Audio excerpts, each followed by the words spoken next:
Welcome to the Cool Fireman Podcast, a virtual firehouse kitchen table with Matt, Adam, Brian, Doug, and Freddie, where they discuss everything that matters in today's fire service. Now let's get to the show. You got a big head. I got a big head and a big body. I got a whole lot of big. You may be big city. Whole lotty. Got more head than you got body. You may be big city Doug, but I'm big body Brian.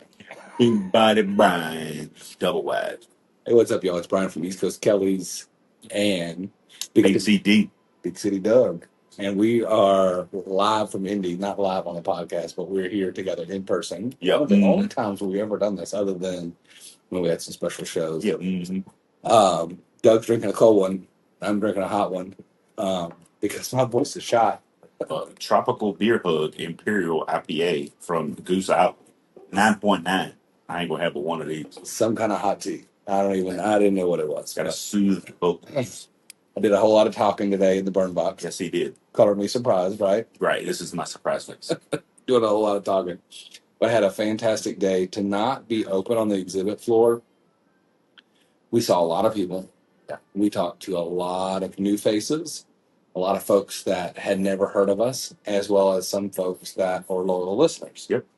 And so it's just the two of us. Adam is with Tom in their Airbnb. And so we wanted to get together and kind of just do a I don't want to say a midweek, right? We're day 2 here of 4.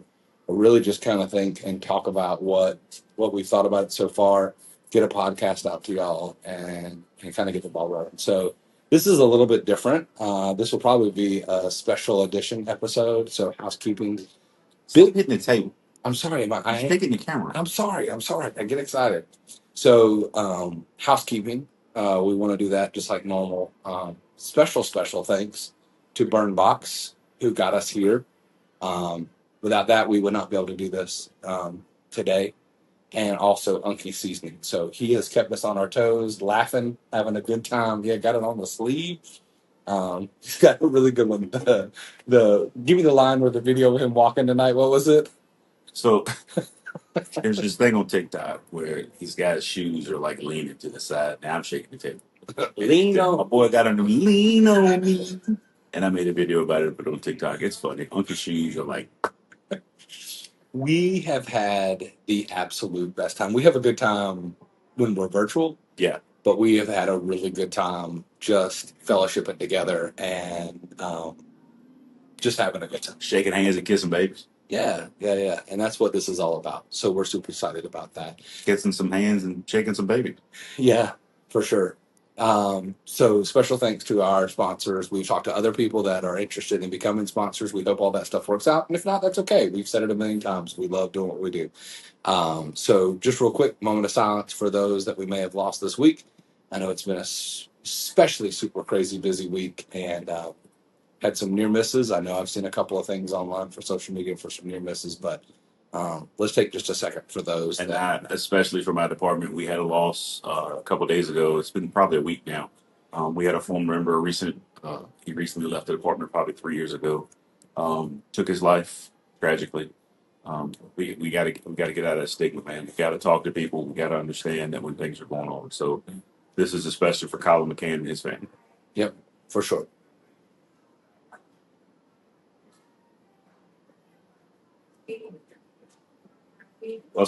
Well said.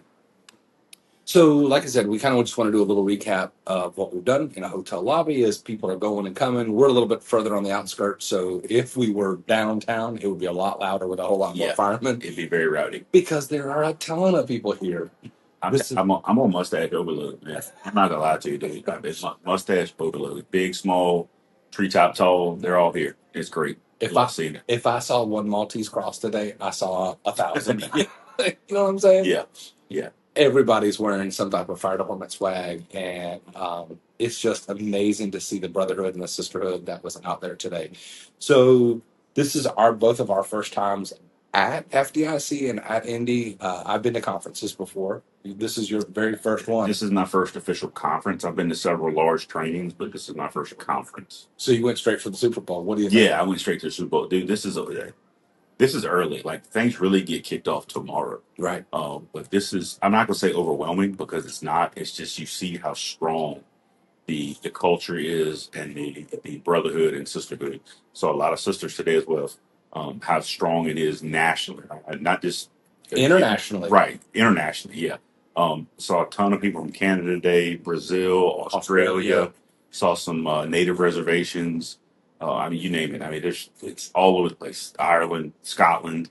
Hey, it's amazing. It's amazing. And in full transparency, you never left firefighter row. Yeah, right. I never left the booth. So we never left the booth. I left one time and went like 6 booths down to buy a hat and came back.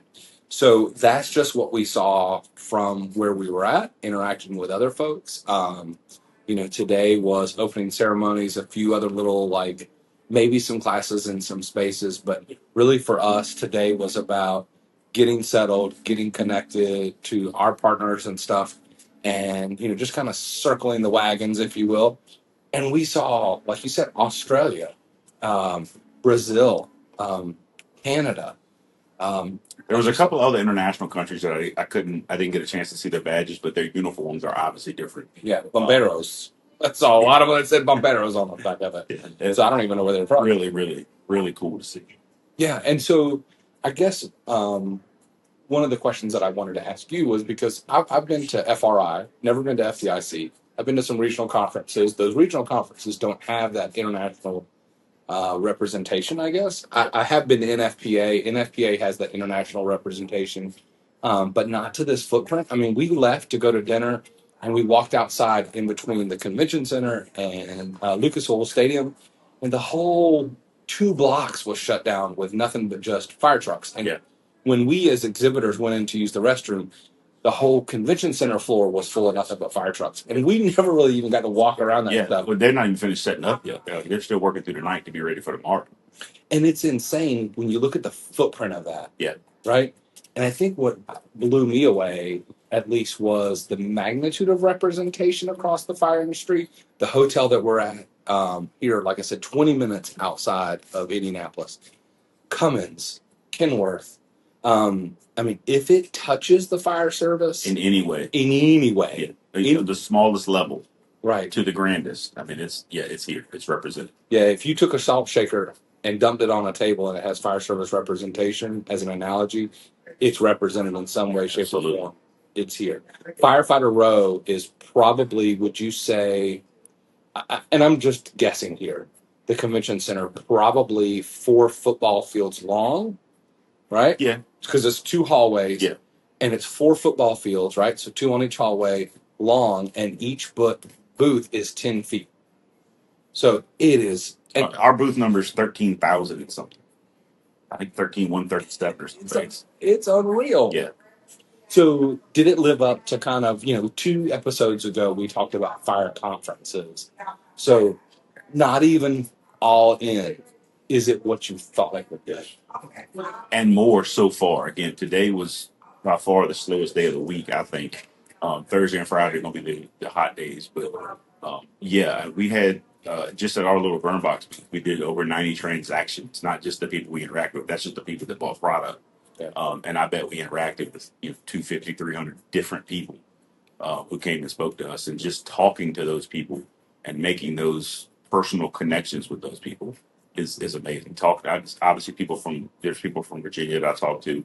I saw some of my friends, and I saw some people who follow the podcast, but just the human interaction of it, aside from the business stuff you're doing with Tom, was awesome. Just shaking those hands and meeting those people and making those connections and hearing the different places they're from and the different ways that their department operates, be it volley or career, was fantastic. Yeah.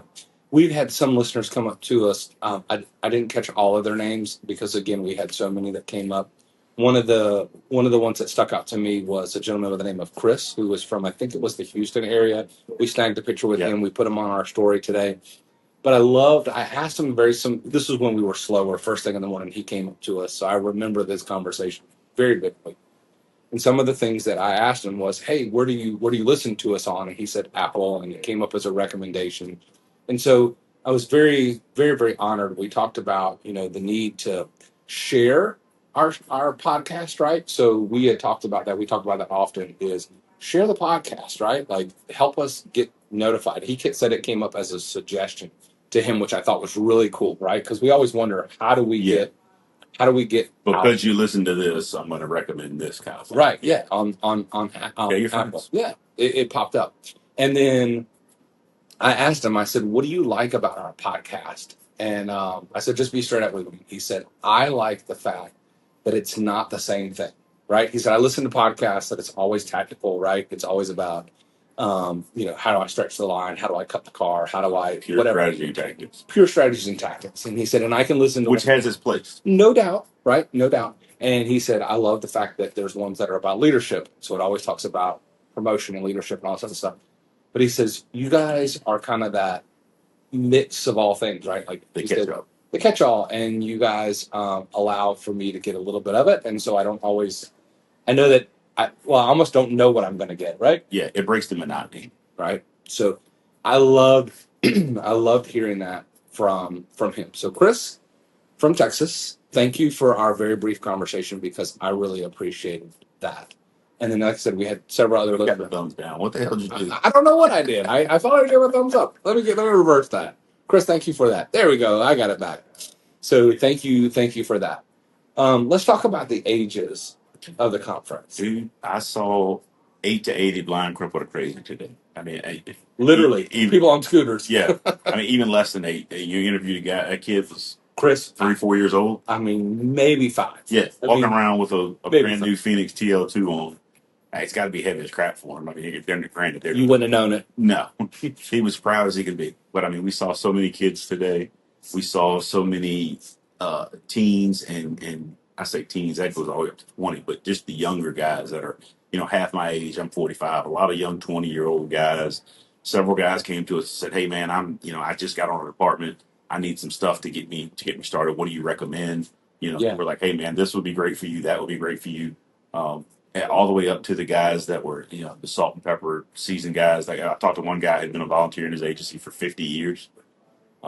Just the whole gamut of ages and experience levels, the male, female, different ethnicities. I mean, you name it. It's just so broad at just how much this service is needed in the country and how much people care about their communities to give the 50 years of service to his community.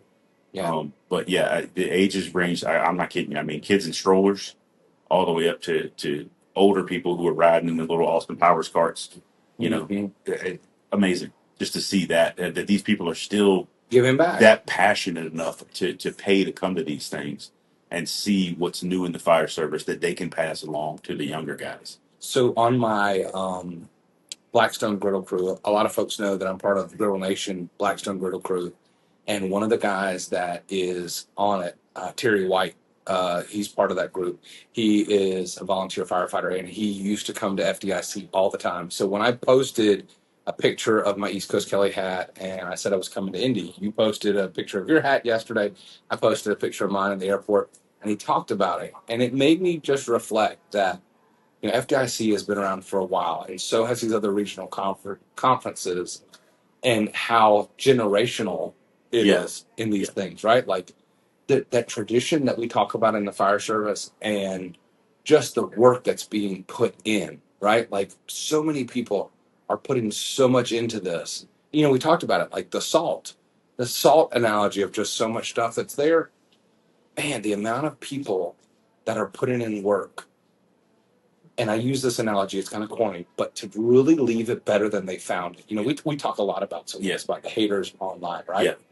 But even the ones who give the crap are really still trying to leave it better than they found it, Absolutely. right? Their tactic and their methodology may be bad, but they are trying to leave it better than they found it, right? They're still passionate people. They may go about it wrong, in my personal opinion, but they're still passionate people.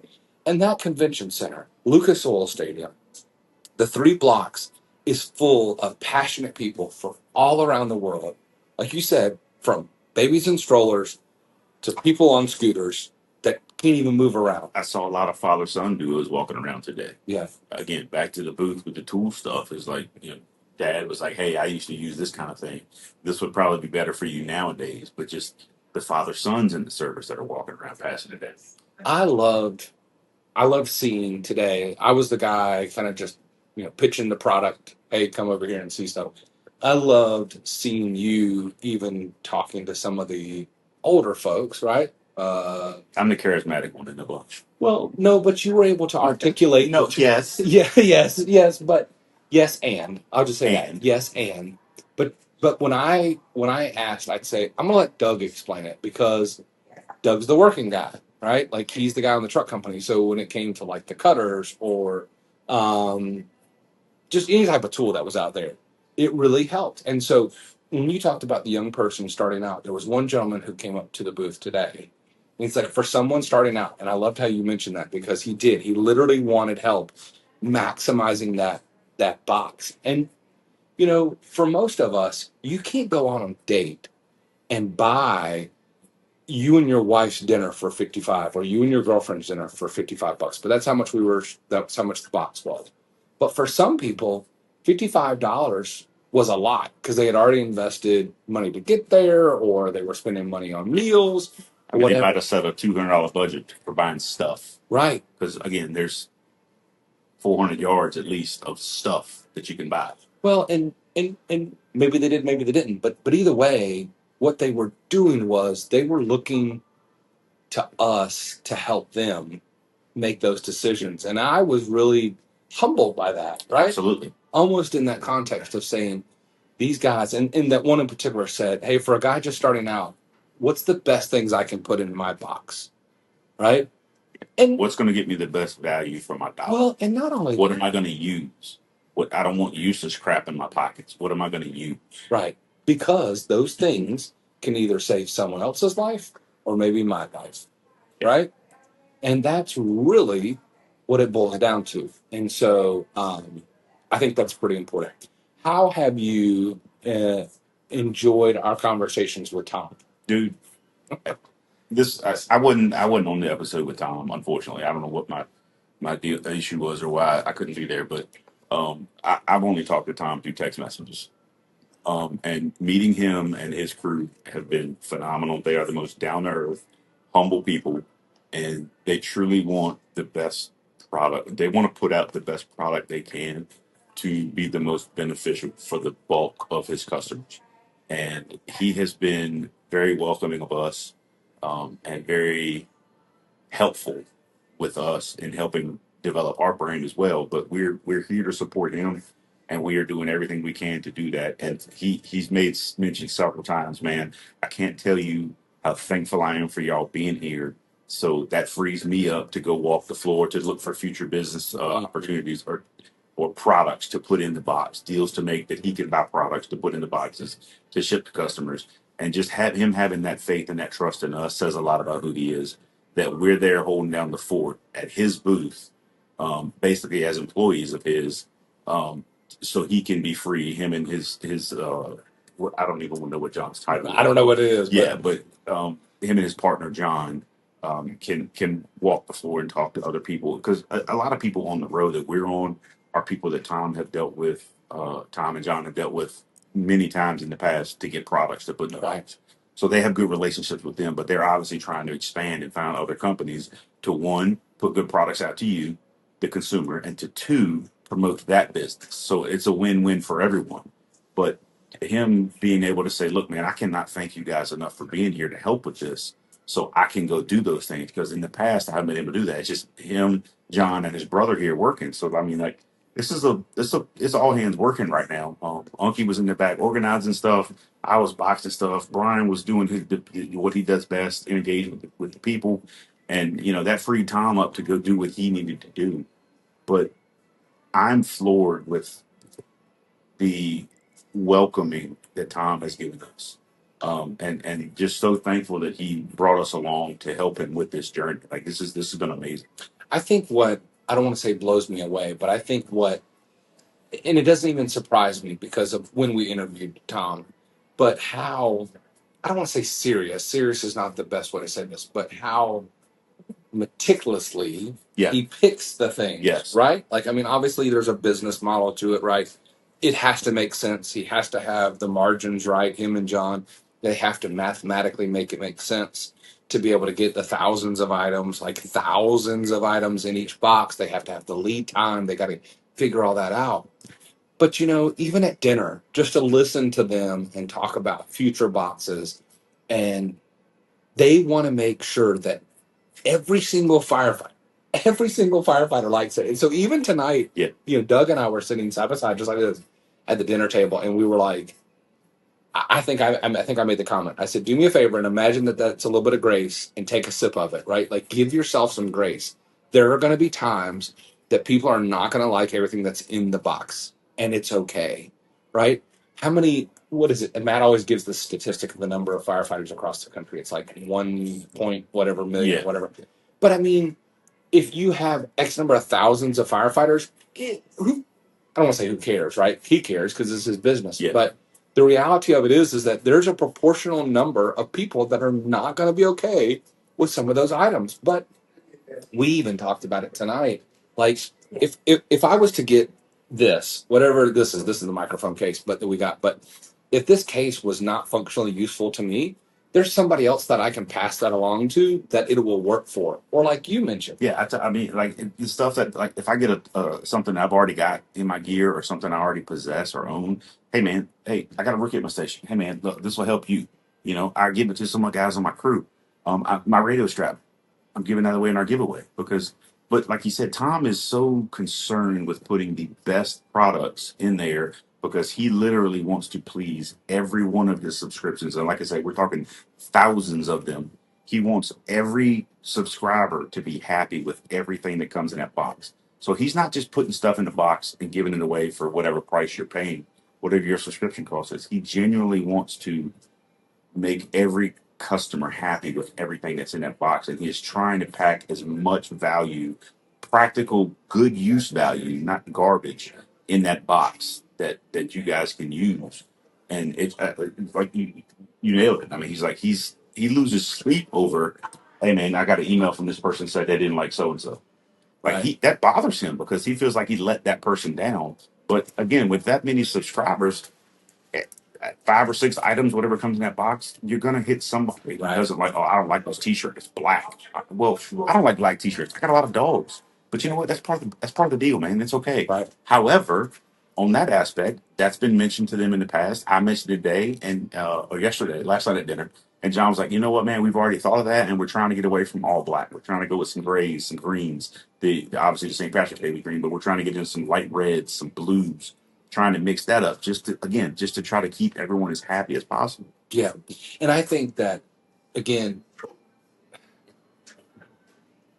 the good outweighs the bad, right? So Right. when you look at it, I mean, it's so easy to get distracted by the loud dog at the fence that you don't see the 5 good dogs on the other side of them, Yeah. right? And I hate to say it like that, but I mean that's really just the way that it is. And Don't so, listen to the mutts when they bark. right.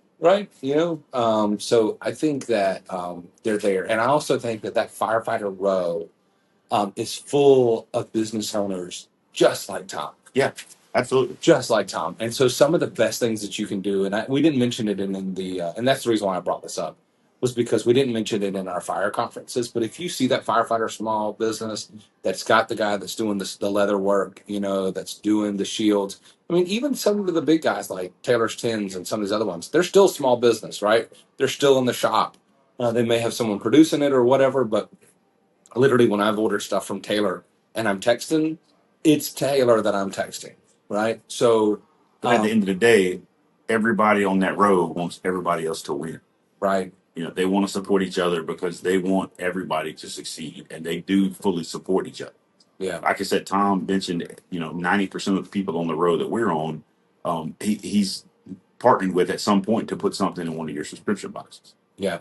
So we got about 5 minutes left. Not that we have to keep it to 30, but if you could say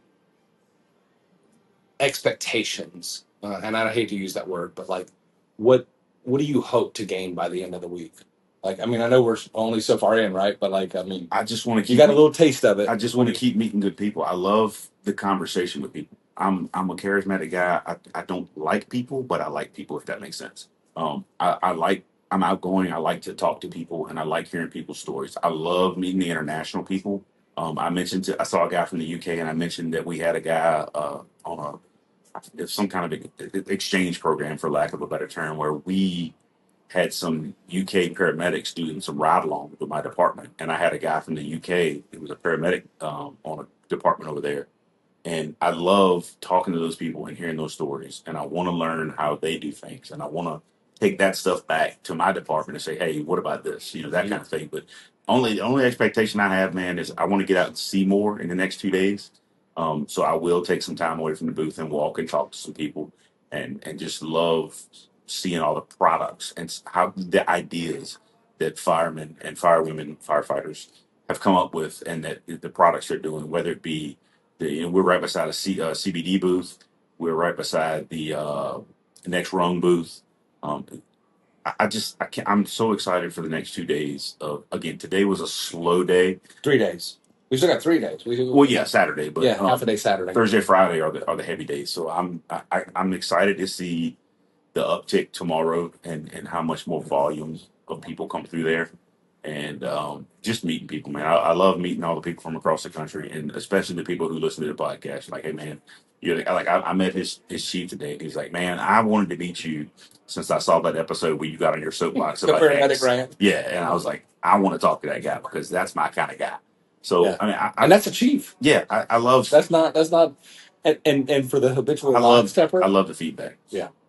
I love have that come from a chief, because people are driven by positive passion, right? We talk about that a lot on the podcast, about having positive passion. That negative passion, man, nobody wants to be around that. Nobody wants to be around it. And so that's what, when people ask me, they're like, oh, the cool fireman, like you could almost see this. I love our name, but it almost has this, unless you listen to it, you almost kind of question like the connotation of like, wow, what is that all about? And the so arrogance. Yeah, the arrogance of it. And so which isn't there. which isn't there. Yeah. But we always tell people like we're the ones, we aspire to be the cool fireman. And so literally it's like, that's what we want to be, that's what we want to do. And so we all know the cool fireman, and that's what we want to be. And so people are like, oh, like it clicked Yeah. all of a sudden, right? And so that's what's so cool about it. So I'm ditto to everything that you said about. I'm gonna open the other one. You just look good. Judge me. But no, I agree 110%. I want to do all those things as well. I want to go and see the innovation, right? We talk a lot about. Yes. We talk about that. So in addition Yeah, we to talked about that. Yeah. yeah, we have all the apparatus shit that's in there, that like you said, the innovation, and I cannot wait to go see the future products that are going to make my job easier. All the apparatus changes that are coming. That dive gear, tech rescue gear. I mean, it's you name it. We saw hovercrafts outside. Yeah, it was a damn hovercraft. What in the shit? There was like 4 of them out there, and I was like, we didn't even have time to walk by and look at it. Nuts! I've never been to a show where there was a hovercraft. Amazing. I've never seen one. So super excited. It's kind of late. I won't say it's late. It's not really late, but it feels late. It's 9:30. I know. It's past Papaw's bedtime with you. Papaw, and I'm the old man.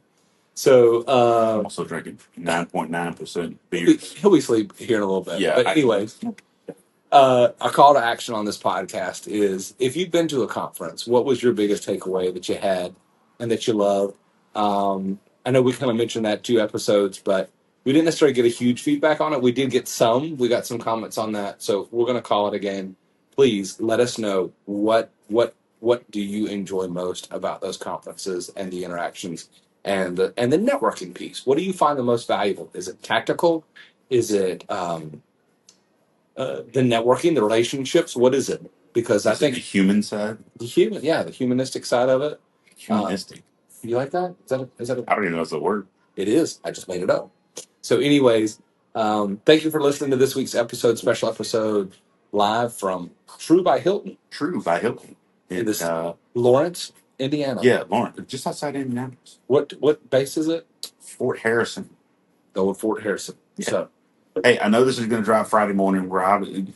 Some of you will get to hear Friday morning if you want to before you show up. But we're obviously releasing a lot of little short clips and interviews and things. We're going to try to do some more of those tomorrow if we can. Those worked out well. I might even try to get out on the floor and do something when I'm walking around. But the podcast will drop Friday morning. It's a little short. We'll drop Friday morning. I say short. It's still going to be 30 minutes long. But come see us. Come say hi. Get entered into our giveaway. Yeah. And we're still planning on get a picture with us. Take the picture of it. Take the picture with us. Tag us in it. And we're going to do a special giveaway with some of those 100 episodes. So that's like the Mega prize. Mega. Prize. All right. I had something else and I lost it. Well, it happens. It happened. It's old people problems. Yeah. You want to send it out? Yeah. Roll it, GG. Roll it, GG. Before you leave, hit that subscribe button, turn on notifications, and give these firemen a huge thumbs up. Also, make sure you check out thecoolfireman.com for more. Thanks!